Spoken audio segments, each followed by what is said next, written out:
mitte väga allergia. Muud ei midagi. Loomade suhtes. Et see on meil selline kutsehaigus. Mitte õigus. Osad. Väga kõrgelt nad loomulikult ei lenda, et siit üle selle aia nad ei lenda. Nemad konkreetselt. Nende juurest ma alati, kui ma siit väravast alustan, ma olen tahtnud just nende juurest alustada.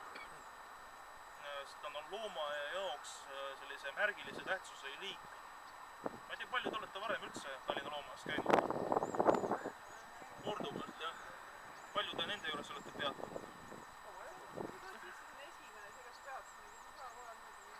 Jah, väga õige. Alguses ei ole väsinud, siis kohe nüüd vaadata, kes kus on. Väga õige, väga õige. Enamus rahvast läheb temast lihtsalt mööda. Aga märgiline tähtsus, see, kui me räägime üldse, et mille jaoks loomaaed kui selline oluline on. No see on ju, peaks olema siilili selge, et haruldaste loomaliikide kaitsmiseks ja säilitamiseks, võimalusel paljundamiseks. Aga enamik, kes ma seda küsin, ei oska seda koheselt öelda.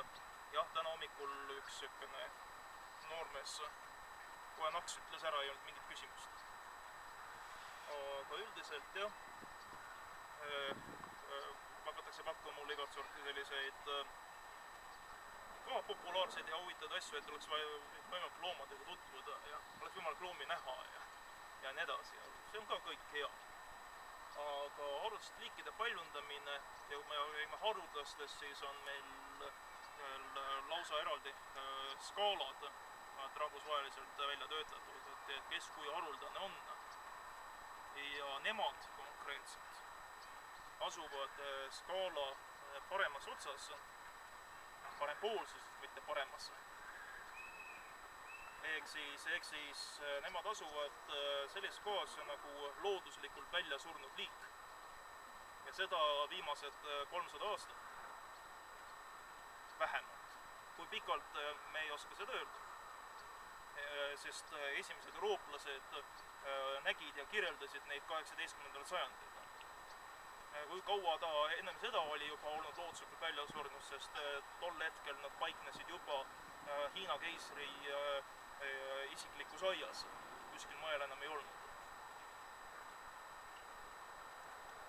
Ja nii siis esimese eurooplase järgi, kes ta avastas, nõnda öeldud avastas. Seda on siis nimetatud Taavidi hirveks. Ja isa Taavidile nad võlgnevad ju meeletult tänu oma liigilise säilimise poole pealt ja loomulikult nad ise ka ju asjale kaasa aidanud. Nimelt sealt Hiinast saadi Euroopasse 12 isendit, ainult 12, mis jagati Euroopa loomaaeda paremate, suuremate loomaaedade vahel välja, kellele kuidas. Ja sealt edasi see enamik varjast, kes maha jäi, tegelikult erinevad Hiinas erinevate sündmused ajal lõpuks söödi lihtsalt ära. Nii et oligi sellest liigist alles ainult 12 isendit kogu maailma peal ja nemad asusid Euroopasse erinevatest loomaaedadest. Jah, et enamikel sellise saatusega liikidel pole nii hästi läinud. Aga nende et ta on siis Hiinasse looduslikule kodumaale taas asustatud. Et tõsise hüppe läbi teinud. Kui nüüd nendest konkreetsetest paar sellist vihjed või sellist märksõna, siis praegu suhteliselt kaugel neid detaile on keerukas jälgida, aga ma annan teile pildi. Selline pildi, mille pealt on veidikese parem näha. Selle liigi kohalik nimi on Miilu ja Miilu tähendab siis 4 ühes. Otsite autorit, siis autorit seisab teie ees. Aga 4 ühes tähendab siis seda, et tal on kaamelikael, selline painduv kael nagu kaamelil, pikk ja painduv. Siis on tal hirvesarved, siis on tal laiad jalad nagu veisel ja kõige huvitavam detail on ju saba. Vaadake saba. Nagu lehm. Et lapsed, kes ei tea, mismoodi siis eeslisaba välja näeb või noh, ta päris lehma moodi ka ei ole, rohkem eeslisaba moodi, siis lapsed väga hästi teavad ja tunnevad, kes on muumitroll.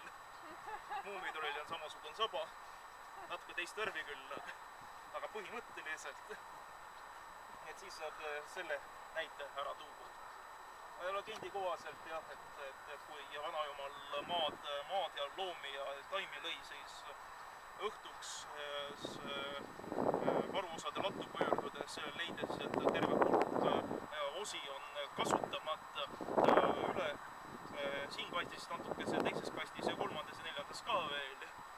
Ja kuna tal oli hea tuju, siis ta otsustas teha nendest olemasolevatest detailidest ühe uue liigigu. Jah, siin ala vastab väga paljult nende looduslikule kodumaale ja neil läheb kaunis kenasti sellele miiluhirvele. Siin ikka käin aegalt lastega ja küsin ka täiskasvanute käest, et kellega võiks tegu olla. Mulle pakutakse kitse. Ei ole üldse halb pakkumine. Kaugelt ei ole nagu hästi võimalik jälgida, jah? No, kui ta meenutab ju oma välimuselt metskitse, on nii? Aga metskits teatavasti ei ole kits. Meil metsades, meil looduslikult Eestis kitse ei ela. Hirveline vist, eks ju. Hirved, jah. Et ka meie metskits on tegelikult ju hoopis hirvlane. Ja nemad on ka hirvlased ja näevad väga sarnased ju välja.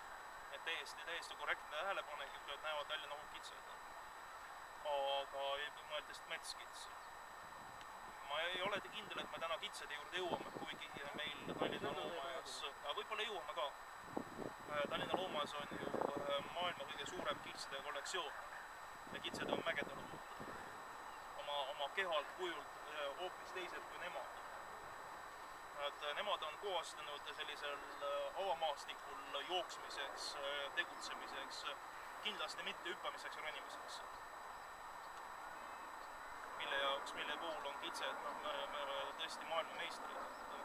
Ka siin loomajas ma olen näinud oma silmaga, kuidas üks kits konkreetselt sellise küünepaksuse metallplaadi peal seisis.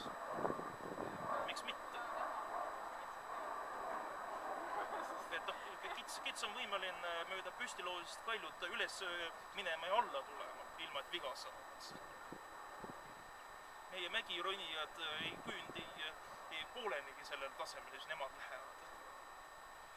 Aga mägede rahvas üldse on natuke teistsugune kui avamaastiku inimesed. Mulle meelde sellega seoses, kohe läheme edasi. Norra näide, käisime Norras perega reisimas ja niimoodi omal käel ja ühes hiipunktis siis käidud ka küsimas infot ja tuli välja, et seal lähedal on neil üks kena juga. Ja uurisime, et kuidas sinna joa juurde pääseb. No mis siis on, et 15 minutit jalutamist, kerget jalutamist 15 minutit. 3,5 tundi sõna otsa mõttes ronisime mööda kaljusi ja roomasime. Kohale jõudsime, ilus oli ka. Aga Norraka jaoks ilmselt oligi see 15 minutit rahulikku jalutust. Et kui erinev see maailm. Aga lubatud kakkude juurde lähme.